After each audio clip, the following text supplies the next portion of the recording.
है।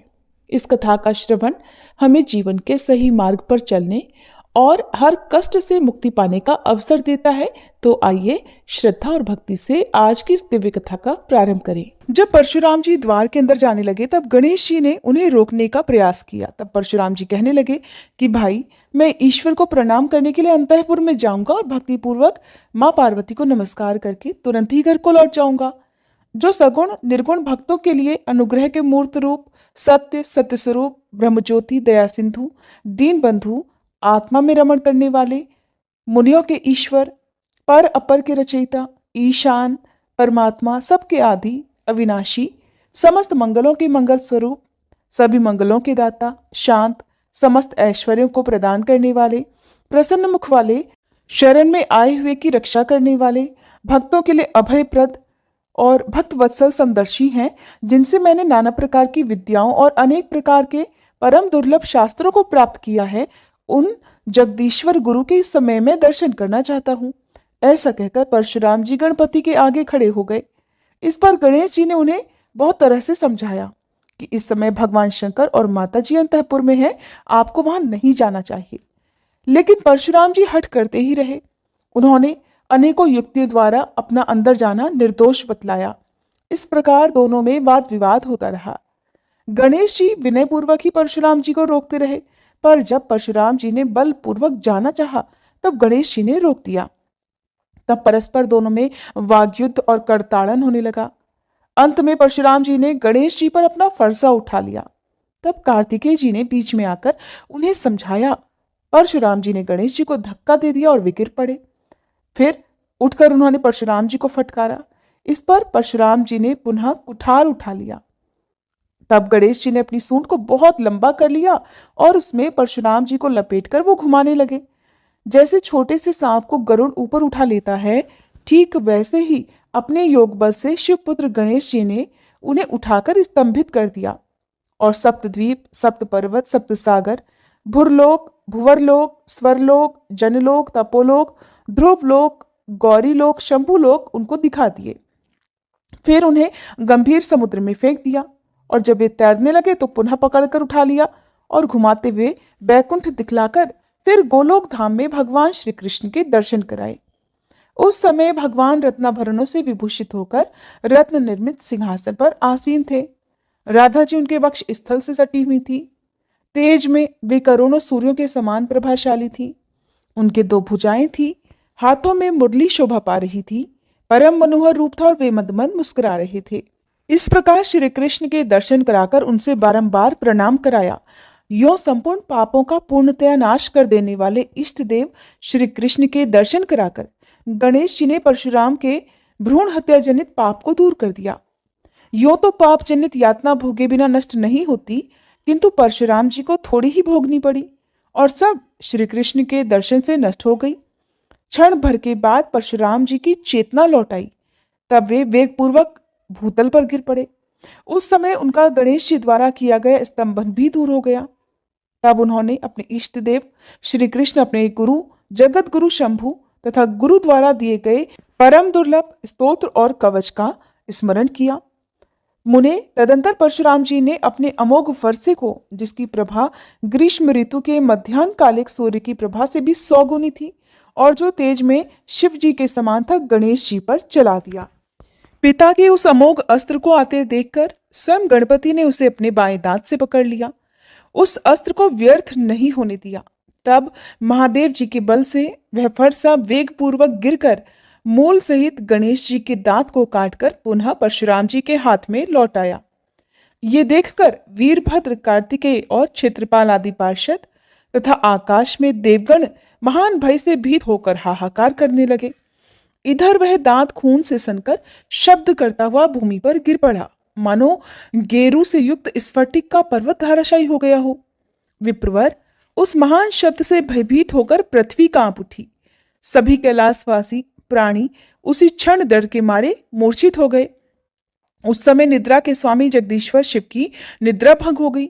वे घबराए हुए पार्वती जी के साथ अंतःपुर से बाहर निकल आए। मुने उस समय गणेश जी घायल हो गए थे। उनका दांत टूट गया था और मुख रक्त से सराबोर था। उनका क्रोध शांत हो गया था और वे लज्जित होकर मुस्कुराते हुए सिर झुकाए खड़े थे। उन्हें इस दशा में देखकर पार्वती जी ने शीघ्र ही स्कंद से पूछा कि बेटा ये क्या बात है। तब स्कंद अर्थात कार्तिकेय जी ने भयपूर्वक पूर्वापर का सारा वृतांत उनसे कह सुनाया, जिसे सुनकर देवी पार्वती को क्रोध आ गया। वे कृपा परवश होकर रोने लगी और शंभु के सामने अपने पुत्र गणेश को अपने हृदय से लगाकर बोली। सती साध्वी पार्वती जी ने शोक के कारण डरकर विनय पूर्वक शंभु को समझाया और फिर प्रणत होकर प्रणत की पीड़ा हरने वाले पतिदेव से इस प्रकार कहने लगी। प्रभु, जगत में सभी लोग शंकर जी की किंकरी मुझ दुर्गा को जानते हैं कि यह अपेक्षा रहित दासी है, उसका जीवन व्यर्थ है, परंतु ईश्वर के लिए तिनके से लेकर पर्वत समान सभी जातियां समान हैं। इसलिए दासी पुत्र गणेश जी और आपके शिष्य परशुराम जी, इन दोनों में किसका दोष है, इस पर विचार करना उचित है, क्योंकि आप धर्मज्ञों में श्रेष्ठ हैं। वीरभद्र, कार्तिकेय और पार्षद गण इसके साक्षी हैं। भला गवाही के काम में झूठ कौन कहेगा। साथ ही ये दोनों भाई इन लोगों के लिए समान हैं। यो तो धर्म निर्णय के अवसर पर गवाही देते समय सत्पुरुषों के लिए शत्रु और मित्र समान हो जाते हैं, क्योंकि जो गवाह गवाही के विषय को ठीक ठाक जानते हुए भी सभा में काम, क्रोध, लोभ अथवा भय के कारण झूठी गवाही देता है, वह अपनी 100 पीढ़ियों को नरक में गिराकर स्वयं भी कुंभी पाक नरक में जाता है। यद्यपि मैं इन दोनों को समझाने और इसका निर्णय करने में समर्थ हूं, फिर भी आपके सामने मेरा आज्ञा देना श्रुति में निंदित कहा गया है। प्रभु, सभा में राजा के वर्तमान रहते भृत्यों की प्रभा का उसी प्रकार मूल्य नहीं होता जैसे सूर्य के उदय होने पर पृथ्वी पर जुगनू की कोई गणना नहीं रह जाती। सदा परित्याग के भय से डरी हुई मैंने चिरकाल तक तपस्या करके आपके चरण कमलों को प्राप्त किया है। इसलिए हे जगन्नाथ, दारुण पुत्र स्नेह के कारण क्रोध, शोक और मोह के वशीभूत होकर मैंने जो कुछ कहा है उसे क्षमा कर दीजिए। अगर आपने मेरा परित्याग कर दिया तो उस पुत्र से क्या लाभ, क्योंकि उत्तम कुल में उत्पन्न हुई पतिव्रता नारी के लिए पति 100 पुत्रों से बढ़कर है। जो नारी नीच कुल में उत्पन्न, दुष्ट स्वभाव वाली, ज्ञानहीन और माता पिता के दोष से निंदित होती है, वह अपने पति को नहीं मानती, और उत्तम कुल में पैदा हुई स्त्री अपने निंदित, पतित, मूर्ख, दरिद्र, रोगी और जड़ पति को भी सदा श्री विष्णु के समान समझती है। समस्त तेजस्वियों में श्रेष्ठ अग्नि अथवा सूर्य पतिव्रता के तेज की 16वीं कला की समानता नहीं कर सकते। महादान, पुण्यप्रद, व्रतोपवास और तप, ये सभी पति सेवा के 16वें अंश की समता करने के योग्य भी नहीं है। उत्तम कुल में जन्म लेने वाली स्त्रियों के लिए चाहे पुत्र हो, पिता हो अथवा सहोदर भाई हो, कोई भी पति के समान नहीं होता। स्वामी से इतना कहकर देवी पार्वती ने अपने सामने परशुराम जी को देखा, जो निर्भय होकर शंभु जी के चरण कमलों की सेवा कर रहे थे। तब देवी उनसे बोली, हे महाभाग राम, तुम ब्रह्मवंश में उत्पन्न हुए हो। तुम्हारी बुद्धि सद सत का विवेचन करने वाली है। तुम जमदग्नि के पुत्र और योगियों के गुरु इन महादेव के शिष्य हो। सती साध्वी रेणुका, जो लक्ष्मी जी के अंश से उत्तम कुल में उत्पन्न हुई हैं, तुम्हारी माता हैं। तुम्हारे नाना विष्णु भक्त और मामा उनसे भी बढ़कर वैष्णव हैं। तुम मनु के वंश में उत्पन्न हुए राजा रेणुक के दौहित्र हो। साधु स्वभाव वाले शूरवीर राजा विष्णु यशा तुम्हारे मामा हैं। तुम किसके दोष से ऐसे दुर्घर्ष हो गए हो, इस अशुद्धि का कारण मुझे ज्ञात नहीं हो रहा है, क्योंकि जिनके दोष से मनुष्य दूषित हो जाता है, तुम्हारे वे सभी संबंधी तो शुद्ध मन वाले हैं। तुमने करुणा सागर, गुरु और अमोघ फरसा पाकर पहले क्षत्रिय जाति पर परीक्षा करके पुनः गुरुपुत्र पर भी परीक्षा की है।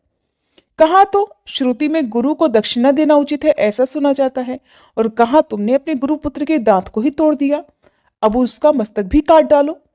शंकर जी के वरदान और अमोघ वीर्य फरसे से तो चूहों को खाने वाला सियार, सिंह और शार्दुल को भी मार सकता है।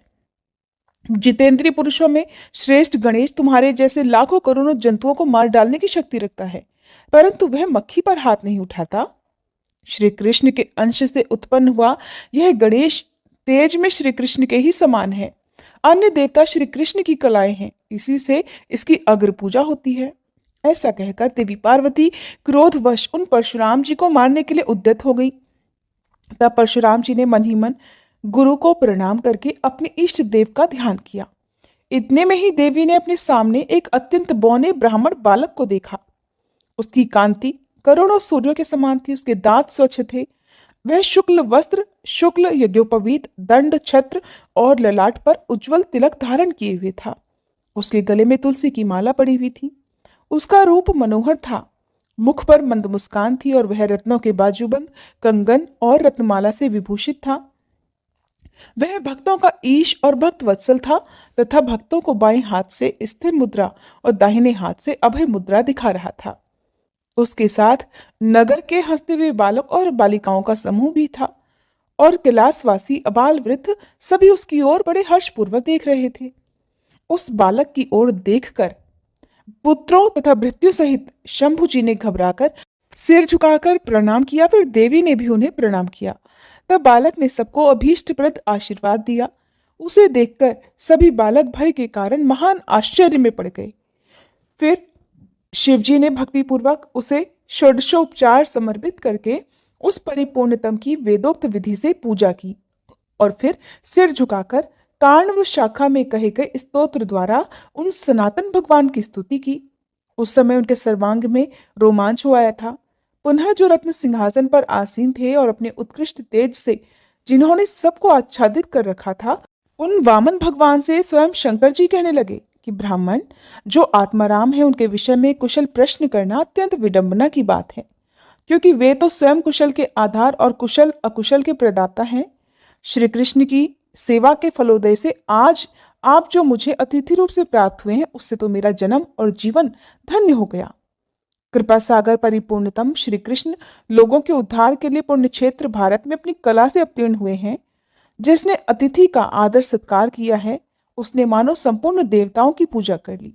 समस्त तीर्थों में स्नान करने से, सब कुछ दान करने से, सभी प्रकार के व्रत उपवास से, संपूर्ण यज्ञों में दीक्षा ग्रहण करने से और सभी प्रकार की तपस्याओं से जो फल प्राप्त होता है, वह अतिथि की सेवा की 16वीं कला की भी बराबरी नहीं कर सकता। अतिथि जिसके घर से निराश और रुष्ट होकर चला जाता है, उसका पुण्य निश्चय ही नष्ट हो जाता है। तब भगवान शंकर के वचन सुनकर स्वयं श्रीहरि अर्थात वामन भगवान संतुष्ट हो गए और उनसे इस प्रकार बोले कि हे शिव जी, आप लोगों के कोलाहल को जानकर कृष्ण भक्त परशुराम की रक्षा करने के लिए इस समय मैं श्वेत द्वीप से आ रहा हूं, क्योंकि इन कृष्ण भक्तों का कहीं अमंगल नहीं होता। गुरु के कोप के अलावा अन्य अवस्थाओं में मैं हाथ में चक्र लेकर सदा उनकी रक्षा करता रहता हूँ। गुरु के रुष्ट होने पर मैं रक्षा नहीं करता, क्योंकि गुरु की अवहेलना बलवान होती है। जो गुरु की सेवा से हीन है, उससे बढ़कर पापी दूसरा कोई नहीं है। अहो, जिसकी कृपा से मनुष्य सब कुछ देखता है, वह पिता सबके लिए सबसे बढ़कर माननीय और पूजनीय होता है। वह मनुष्यों के जन्म देने के कारण जनक, रक्षा करने के कारण पिता और विस्तीर्ण करने के कारण कला रूप से प्रजापति है। श्री कृष्ण से बढ़कर दूसरा कोई देवता नहीं, गंगा जी के समान दूसरा कोई तीर्थ नहीं और तुलसी जी से उत्तम दूसरा कोई पुष्प नहीं। पृथ्वी से बढ़कर दूसरा क्षमावान नहीं, पुत्र से अधिक दूसरा कोई प्रिय नहीं है। दैव से बढ़कर शक्ति नहीं है और एकादशी से उत्तम व्रत नहीं है। शालिग्राम से बढ़कर यंत्र, भारत से उत्तम क्षेत्र और पुण्य स्थलों में वृंदावन के समान पुण्य स्थान नहीं है। मोक्षदायिनी पुरियों में काशी और वैष्णवों में शिवजी के समान दूसरा नहीं है। न तो पार्वती जी से अधिक कोई पतिव्रता है और न गणेश जी से उत्तम कोई जितेंद्रिय है। न तो विद्या के समान कोई बंधु है और न गुरु से बढ़कर कोई अन्य पुरुष है। विद्या प्रदान करने वाले के पुत्र और पत्नी भी निस्संदेह उसी के समान होते हैं। गुरु की पत्नी और पुत्र की परशुराम जी ने अवहेलना कर दी है और उसी का समार्जन करने के लिए मैं आपके घर पर आया हूँ। श्री नारायण मुनि कहते हैं, नारद वहां भगवान विष्णु शिव जी से ऐसा कहकर देवी को समझाते हुए सत्य के सारूप उत्तम वचन बोले कि देवी, मैं नीतियुक्त वेद का तत्वरूप और परिणाम में सुखदायक वचन कहता हूं, मेरे उस शुभ वचन को सुनो। देवी, आपके लिए जैसे गणेश जी और कार्तिकेय हैं, निस्संदेह उसी प्रकार भृगुवंशी परशुराम भी हैं। हे सर्वज्ञ, इनके प्रति आपके अथवा शंकर जी के स्नेह में भेदभाव नहीं है। इसलिए हे माता, सब पर विचार करके जैसा उचित हो वैसा करो। पुत्र के साथ पुत्र का ये विवाद तो दैव दोष से घटित हुआ है। भला दैव को मिटाने में कौन समर्थ हो सकता है, क्योंकि दैव महाबली है। वत्से देखो, आपके पुत्र का एकदंत नाम वेदों में विख्यात है। वरानने सभी देव उसे नमस्कार करते हैं। ईश्वरी, सामवेद में कहे हुए अपने पुत्र के नामाष्टक स्तोत्र को ध्यान देकर श्रवण करो। यह उत्तम स्तोत्र संपूर्ण विघ्नों का नाशक है। मातः आपके पुत्र के गणेश, एकदंत, हेरंब, विघ्नहर्ता, लंबोदर, शूर्पकर्ण, गजवक्त्र और गुहाग्रज, ये 8 नाम हैं। इन 8 नामों का अर्थ भी सुनो। शिवप्रिय, यह उत्तम स्तोत्र सभी स्तोत्रों का सारभूत और संपूर्ण विघ्नों का निवारण करने वाला है। एक शब्द प्रधानार्थक है और दंत बलवाचक है, अतः जिनका बल सबसे बढ़कर है उन एक दंत को मैं नमस्कार करता हूँ। हे दीनार्थवाचक और रंभ पालक का वाचक है, अतः दीनों का पालन करने वाले हेरंब को मैं शीश नवाता हूँ। विघ्न विपत्ति वाचक और नायक खंडनार्थक है। इस प्रकार जो विपत्ति के नाशक हैं अर्थात विघ्नहर्ता हैं, उन विघ्न नायक अर्थात विघ्नहर्ता को मैं अभिवादन करता हूँ। पूर्व काल में श्री विष्णु द्वारा दिए गए नैवेद्यों और पिता द्वारा समर्पित अनेक प्रकार के मिष्ठान्नों के खाने से जिनका उदर लंबा हो गया है, उन लंबोदर की मैं वंदना करता हूँ। जिनके कर्ण शूर्पाकार विघ्न निवारण के हेतु संपदा के दाता और ज्ञान रूप है, उन शूर्प कर्ण को मैं शीश झुकाता हूँ। जिनके मस्तक पर मुनि द्वारा दिया गया श्री विष्णु का प्रसाद रूप पुष्प वर्तमान है और जो गजेंद्र के मुख से युक्त हैं, उन गजवक्त्र को मैं नमस्कार करता हूँ।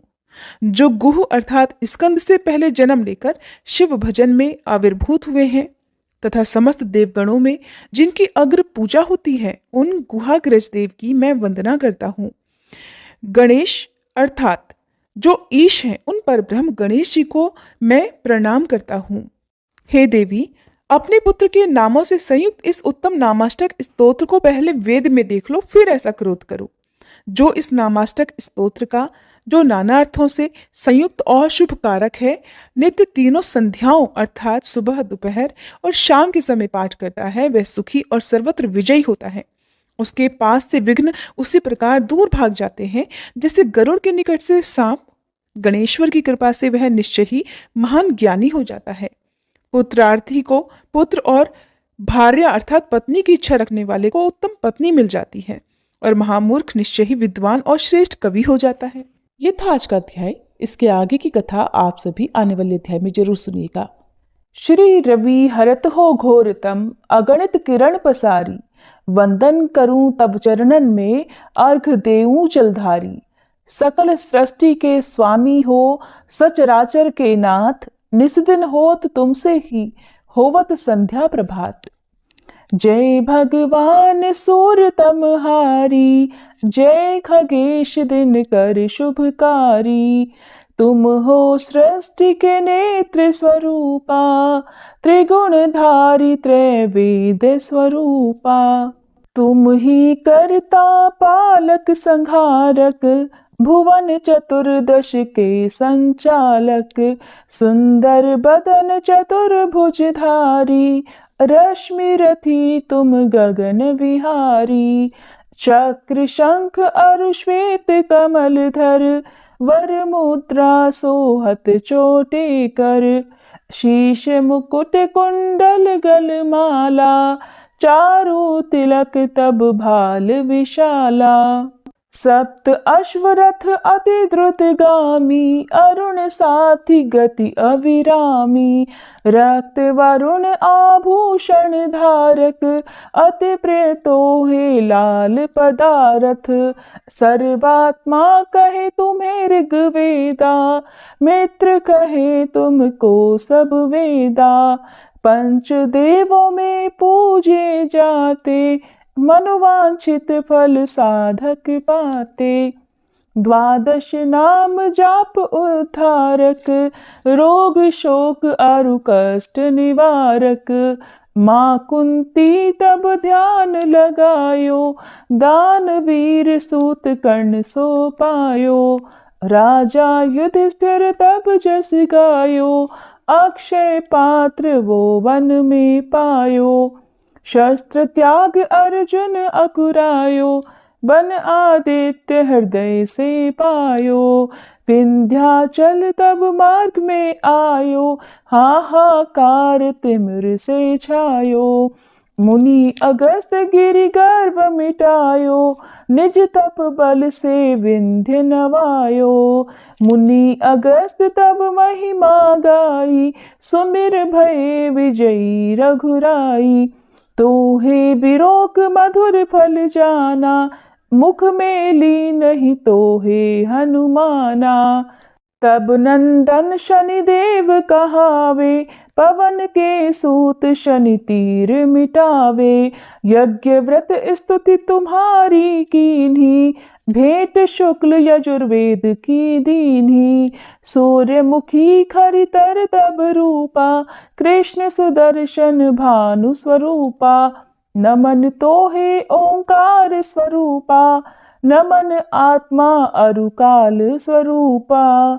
दिग दिगंत तब तेज प्रकाशे, उज्ज्वल रूप तुम्ही आकाशे। दश दिगपाल करत तब सुमिरन, अंजलि नित्य करत हैं अर्पण। त्रिविध ताप हरता तुम भगवन, ज्ञान ज्योति करता तुम भगवन। सफल बनावे तब आराधन, गायत्री जप सरल है साधन। संध्या त्रिकाल करत जो कोई, पावे कृपा सदा तब वोही। चित शांति सूर्यास्तक देव, व्याधि अपाधि सब हर लेवे। अष्टदल कमल यंत्र शुभकारी, पूजा उपासना तब सुखकारी। माघ मास शुद्ध सप्तमी पावन, आरंभ हो तब शुभ व्रत पालन। भानु सप्तमी मंगलकारी, भक्तिदायिनी दोषणहारी। रविवासर जो तुमको ध्यावे, पुत्रादिक दुख वैभव पावे। पाप रूपी पर्वत के विनाशी, व्रज रूप तुम हो अविनाशी। राहु आन तब ग्रास बनावे, ग्रहण सूर्यता को लग जावे। धर्म दान तब करते हैं साधक, मिटत राहु तब पीड़ा बाधक। सूर्य देव तब कृपा कीजे, दीर्घ आयु बल बुद्धि दीजे। सूर्य उपासना कर नित ध्यावे, कुष्ठ रोग से मुक्ति पावे। दक्षिण दिशा तोरी गति जावे, दक्षिणायन वो ही कहलावे। उत्तर मार्गी तोरु रथ होवे, उत्तरायण तब वो कहलावे। मन और वचन कर्म हो पावन, संयम करता भलित आराधन। भरत दास चिंतन करत घर दिन कर तब ध्यान, रखियो कृपा इस भक्त पे तुम्हारी सूर्य भगवान। ओ